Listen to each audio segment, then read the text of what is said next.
madaa uummata keenya iddoolee adda addaatii fi gidiraa rakkoowwan isaan irraa ga'e hundumaa qoratee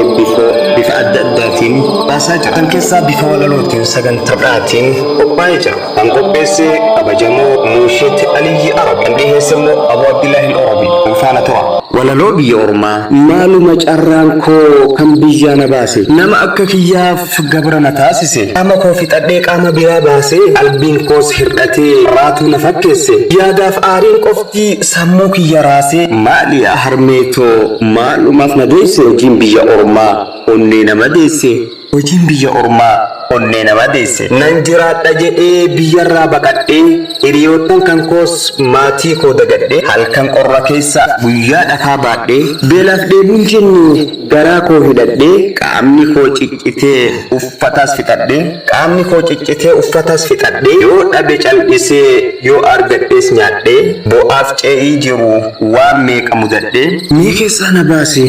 rabbii koo si kadhee, mee keessaa na baase yaa Rabbi koo si kadhe. Yaa Rabbi si qofa abdiin koo yoomillee, ati naaf gargaarii haadhaaf abbaa kiyyaa obboleewwanillee, anaaf ahlii kiyyaas hiriyaati jallee, kophaa koo maal godhaa dureessa ta'ullee, makiinaa qabadhee tujjaara ta'ullee, makiinaa qabadhee tujjaara ta'ullee,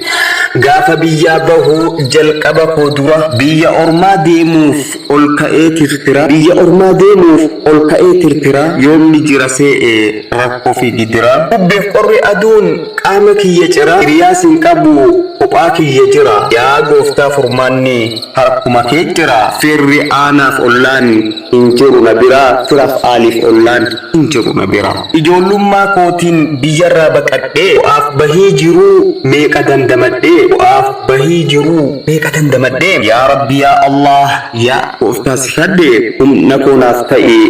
yoo ani gufadhe, obsa kee naaf kenni yoo ani mufadhe, namaanis wal dhabee yoo zannii qabaadhe, namaanis wal dhabee yoo zannii qabaadhe, dhiifama naaf godhi yaa Rabbi si kadhe, dhiifama naaf godhi yaa Rabbi si kadhe. Way carraa jireenyaa wallaalaa marfamnee, dukkana keessatti